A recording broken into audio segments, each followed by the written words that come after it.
بسم اللہ الرحمن الرحیم۔ سامعین محترم، السلام علیکم ورحمۃ اللہ وبرکاتہ۔ پروگرام حرف حق لے کر آپ کا میزبان جاوید قریشی حاضر ہے۔ 27 اکتوبر کو کون کشمیری بلا سکتا ہے؟ 1947 میں اسی روز ایک منصوبہ بند سازش کے تحت بھارتی افواج جموں کشمیر میں قیام امن کے نام پر سری نگر ایئرپورٹ پر اتریں۔ وہ دن اور آج کا دن جس امن کے نام پر اقوام عالم کو گواہ ٹھہرا کر جموں کشمیر کے عوام کو احتساب رائے دینے کا وعدہ کیا گیا تھا، اس امن کے لیے ہماری قوم ترستی ہے۔ اس اکتوبر کے بعد ہی نومبر آیا۔ 4، 5 اور 6 نومبر 1947 میں اس امن کی دیوی کو سر عام ننگا اور رسوا کیا گیا۔ 3 لاکھ سے زائد کشمیری، جن میں خواتین، مرد، بزرگ، بچے، جوان شامل ہیں، کہ جموں شہر اور اس کے گرد و نواح کی بستیوں میں بے دردی اور بے رحمی سے قتل کیا گیا۔ لاکھوں لوگوں کو پاکستان کی طرف ہجرت کرنے پر مجبور کیا گیا۔ تب سے یہ سلسلہ جاری ہے۔ بغل میں چھری، منہ میں رام رام کی مالا جپتے نہرو سے لے کر منموہن سنگھ تک اپنے ناجائز فوجی قبضے کو دوام بخشتے رہے، لوگوں کو مارتے رہے، قید کرتے رہے، پھانسیاں دیتے رہے، پیلٹ اور بلٹ سے دہشت کی فضا قائم کرتے رہے، معصوم بچوں کی بینایاں چھینتے رہے، گھر اور تعمیرات خاکستر کرتے رہے، فصلیں تباہ کرتے رہے۔ یہ سب کچھ قیام امن کے نام پر ہوتا رہا۔ بات اور عمل اس حد تک محدود رہتی تو شاید سمجھنے میں کچھ دیر اور لگتی، لیکن بھارتی وزیر اعظم نریندر مودی نے 5 اگست 2019 میں بالکل ظالمانہ جابرانہ انداز میں 27 اکتوبر 1947 کی منافقانہ انداز میں ترتیب دی گئی حکمت عملی کو عریاں کر دیا۔ ریاست جموں کشمیر کو بھارت میں ضم کر دیا گیا۔ بھارتی آئین میں درج آرٹیکل 370 اور 35A کو ختم کر دیا گیا۔ اب اس ریاست کا اکثریتی کردار ختم کرنے کے لیے اقدامات ہو رہے ہیں اور بڑی تیزی سے ہو رہے ہیں۔ لاکھوں بھارتیوں کو ریاستی شہری قرار دیا جا چکا ہے۔ آنے والے برسوں میں لاکھ کروڑ میں تبدیل ہوں گے۔ اتنا ہی نہیں، گھر واپسی کے نام پر کشمیری مسلمانوں کو ہندو مت اختیار کرنے پر مختلف حربے استعمال کرنے کے طریقے اپنانے کا عمل شروع کیا گیا ہے۔ مودی کی تنظیم بھارتیہ جنتا پارٹی کھل کے اپنے اہداف بیان کر رہی ہے، ہر مسلم کش اقدام کر رہی ہے اور بغیر کسی شرم حیا کے کر رہی ہے۔ سامعین، 27 اکتوبر کو کون کشمیری بلا سکتا ہے؟ 5 اگست 2019 میں یوم سیاہ کے طور پر یاد رکھا جائے گا کہ اس دن بھارت سامراج نے مقبوضہ جموں کشمیر پر از سر نو حملہ کیا، لشکر کشی کی اور فوجی انخلا کے بجائے مزید فوج داخل کی گئی، جس نے جموں کشمیر کے عوام کے خلاف اعلان جنگ کرتے ہوئے قتل عام شروع کر دیا۔ 1.25 کروڑ سے زائد کشمیریوں کو گھروں میں قید کر کے ان کا محاصرہ کیا، کرفیو اور پابندیاں سخت کیں اور جموں کشمیر کو دنیا کے لیے انفارمیشن بلیک ہول بنا دیا۔ آزاد کشمیر کے عوام نے مظاہرے کیے تو ان پر فائرنگ شروع کر دی گئی۔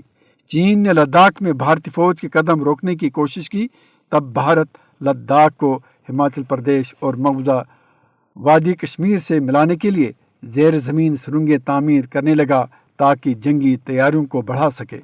دنیا میں کہیں اگر غیر مسلم آبادی کے خلاف ایک دن بھی کرفیو اور پابندیاں لگیں تو شور و گل برپا ہو جاتا ہے، انسانی حقوق ادارے حرکت میں آتے ہیں، جہریت پسند ملک پر معاشی پابندیاں لگا دی جاتی ہیں، مگر کئی دہائیاں گزرنے کے باوجود دنیا بھارت پر دباؤ نہ ڈال سکی۔ بھارت کو کشمیری عوام کی نسل کشی جاری رکھنے کی چھوٹ دے دی گئی ہے۔ دہلی کی کشمیری عوام کے خلاف پہلی جہریت 27 اکتوبر 1947 میں سری نگر ہوائی اڈے پر پہلے بھارتی فوجی دستے کے اترنے کے ساتھ شروع ہوئی۔ جموں کشمیر کے عوام بیرونی جہریت کے خلاف گزشتہ 77 برسوں یا 100 سال سے نہیں بلکہ 4 صدیوں سے بھی زیادہ عرصے سے برسر پیکار ہے۔ سامعین، آج کشمیری اپنے ہی گھر میں قید ہیں۔ قابض بھارتی فوجی اہلکار جس بے دردی سے کشمیریوں کی نسل کشی کر رہے ہیں، اس نے گزشتہ قابضین کے ریکارڈ توڑ ڈالے ہیں۔ PhD اسکالر ڈاکٹر ظہیر الدین خان شہید، پروفیسر رفیع الدین بٹ شہید، ڈاکٹر عبدالمنان وانی شہید، ڈاکٹر سبزار احمد صوفی شہید، پروفیسر نذیر بٹ شہید، ڈاکٹر خالد داؤد سلفی شہید سمیت لاتعداد اعلیٰ تعلیم یافتہ کشمیریوں کی شہادت بھارت کے فوجی قبضے کے خلاف آزادی اور اعلاء کلمت اللہ کے لیے قربانیاں پیش کرنے کے بھرپور عزم کو ظاہر کر رہی ہے۔ آزادی پسند کشمیریوں کو نظر بند کرنا اور انہیں جیلوں میں ڈال دینا بھارت کا مکروہ حربہ ہے۔ بھارت اپنے قبضے کے حق میں جو دلائل دے رہا ہے وہ سراسر گمراہ کن ہیں۔ وہ جموں کشمیر پر اپنے فوجی قبضے کو 4 بنیادوں پر جائز قرار دیتا ہے۔ مہاراجہ کشمیر کی جانب سے 26 اکتوبر 1947 میں دستاویز علاقہ ہند، 27 اکتوبر 1947 میں governor general India Lord Mountbatten کی جانب سے دستاویز علاقہ کو تسلیم کرنا، 26 اکتوبر 1947 میں مہاراجہ کشمیر کی جانب سے لارڈ ماؤنٹ بیٹن کو خط جس میں بھارت سے علاقہ کے بدلے بھارتی فوجی امداد کا مطالبہ اور شیخ عبداللہ کو ریاست جموں کشمیر کی عبوری حکومت کا سربراہ مقرر کرنا، 27 اکتوبر 1947 میں لارڈ ماؤنٹ بیٹن کا مہاراجہ کشمیر کو خط کہ جس میں یہ اعلان کیا گیا اور کہا گیا کہ ریاست جموں کشمیر میں معاملات کے تصفیہ اور امن و قانون کی بحالی کے بعد ریاست کے الحاق کا سوال عوام کی ریفرنس سے حل کیا جائے گا۔ آج سابق وزرائے اعلیٰ فاروق عبداللہ، عمر عبداللہ اور محبوبہ مفتی سمیت بھارت نواز بھی اپنے اقدار کے لیے ہی صحیح دہلی کے خلاف جدوجہد کر رہے ہیں۔ وہ بھارت کے خلاف گپکار اتحاد قائم کرتے ہوئے نام نہاد الحاق کو چیلنج کرتے ہیں۔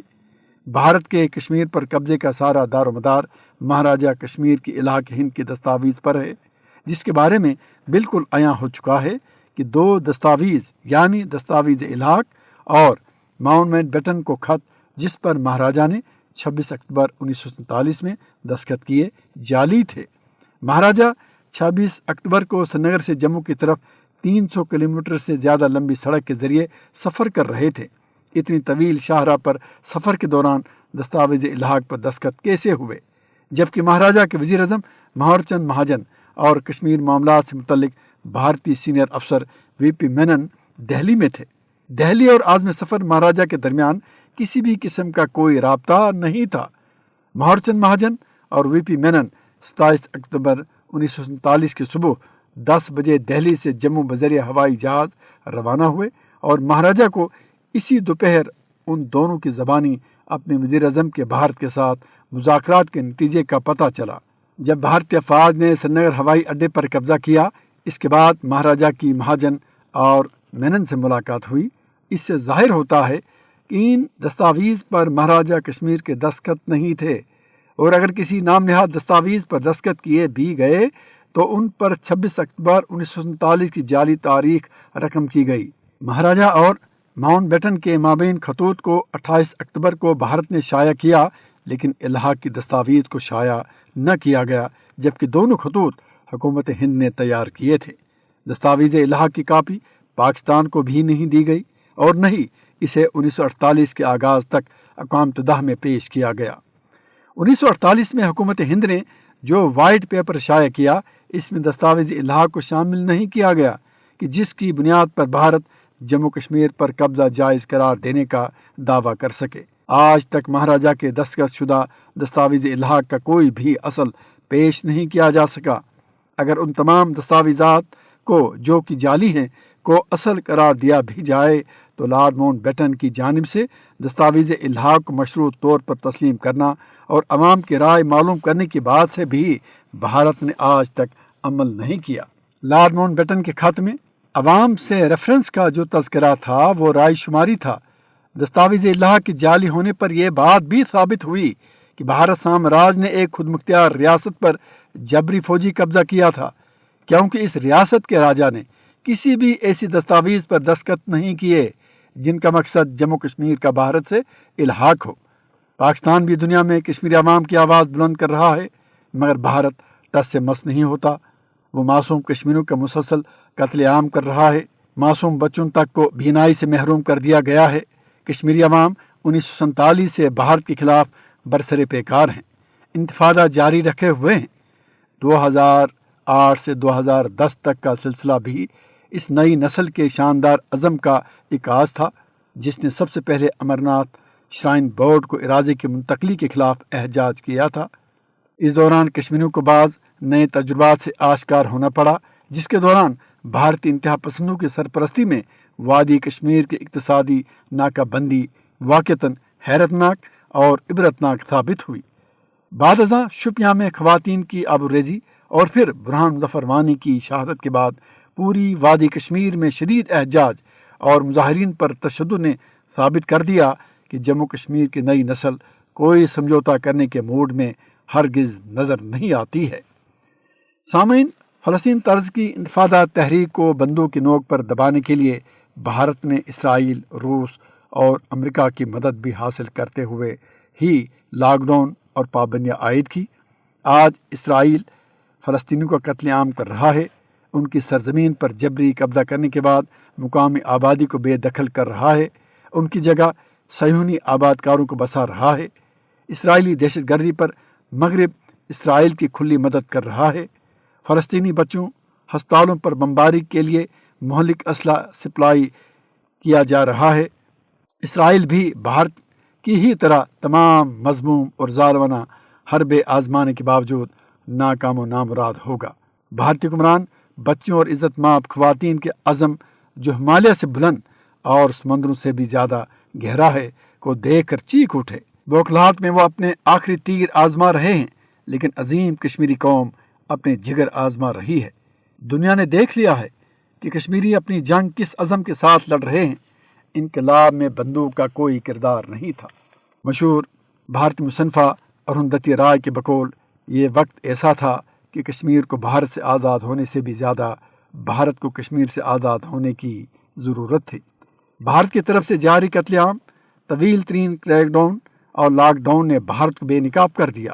آزاد کشمیر پر بھارتی گولہ باری کو بھی پاکستان نے درست انداز میں اسلام آباد میں موجود عالمی سفارتکاروں کو سیز فائر لائن اور گولہ باری کے متاثرہ علاقوں کا دورہ کرا کے بے نقاب کیا۔ عالمی میڈیا حقائق بیان کرتا رہا۔ 27 اکتوبر 1947 میں جموں کشمیر پر بھارتی قبضے سے متعلق غیر جانبدار قلمکاروں نے حقائق سے پردہ اٹھایا۔ سٹینلے وال پرنٹ اور الیسٹر لیم نے تو اس پر کھل کر بات کی ہے، جبکہ سابق امریکی عہدیدار رابن رائفل نے 28 اکتوبر 1993 میں واضح کر دیا کہ امریکہ مہاراجہ کی دستاویزی الحاق کو تسلیم نہیں کرتا اور تمام کشمیر متنازع ہے۔ اس کے مستقبل کا فیصلہ وہاں کے عوام نے کرنا ہے۔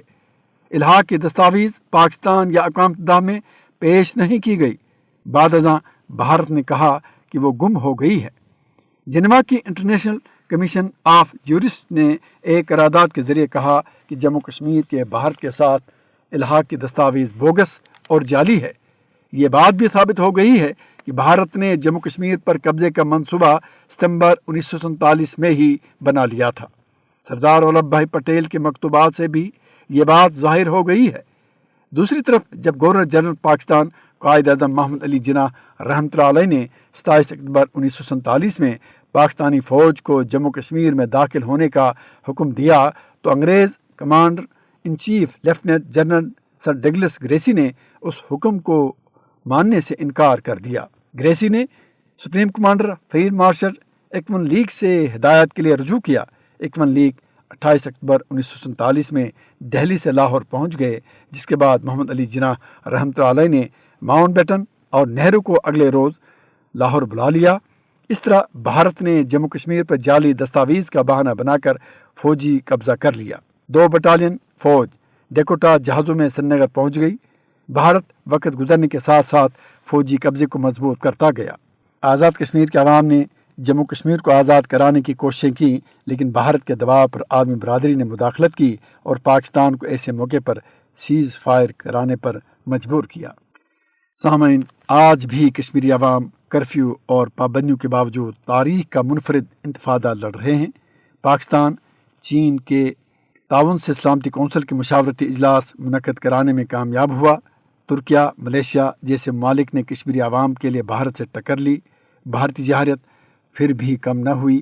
اقوام متحدہ، OIC اور دیگر عالمی فورمز، اداروں، تھنک ٹینکس پر کشمیر کا مسئلہ مزید مؤثر انداز میں جارحانہ طور پر اٹھایا گیا۔ بھارت اپنے عوام میں جنگی ہیجان پیدا کرتا رہا۔ بھارتی ریاست مہاراشٹر اور ہریانہ سمیت دیگر ریاستوں میں مودی کی جنگی پالیسی کو عوام نے رد کیا، کیونکہ آزاد کشمیر پر گولہ باری اور شہریوں کو نشانہ بنانے پر بھارت میں جب پروپیگنڈا شروع ہوا اور بھارتی فوجی چیف نے مجاہدین کے ٹریننگ کیمپوں کی تباہی کا دعویٰ کیا تو بھارتیہ جنتا پارٹی کو انتخابی فائدے کے بجائے نقصان ہوا۔ مگر بھارتی ریاستوں میں الیکشن کے دوران جنگی جنون اور نفرت کی سیاست کی گئی۔ نریندر مودی حکومت 2024 کے عام انتخابات اور موجودہ جموں کشمیر اسمبلی کے ڈرامہ الیکشن جیتنے کے لیے پاکستان کے خلاف پروپیگنڈا مہم چلاتی رہی۔ پاکستان میں ہر حکومت کا عزم رہا کہ وہ دنیا کو بھارتی جہالت سے آگاہ کرنے اور جموں کشمیر میں ریفرنڈم یا رائے شماری کرانے کے لیے جارحانہ مہم جاری رکھے گی اور بھارت کو کوئی یک طرفہ نرمی نہیں دے گی، کیونکہ بھارتی آئین کے تحت انتخابات آزادی یا حق ارادت کے متبادل نہیں ہو سکتے۔ بھارت بات چیت سے مسلسل راہ فرار اختیار کر رہا ہے تاکہ مودی کے نفرت سے بڑھتا ووٹ بینک مزید بڑھے۔ سامعین، 77 برسوں کے فوجی جبر کے باوجود بھارت جموں کشمیر کے عوام کے جذبہ آزادی کو کمزور نہیں کر سکا۔ کشمیری عوام ہندو انتہا پسندوں کے سامنے سر تسلیم خم کرنے کے بجائے موت کو ترجیح دیں گے۔ سامعین، اس کے ساتھ ہی پروگرام کا وقت ختم ہوا۔ اجازت دیجیے۔ اللہ حافظ۔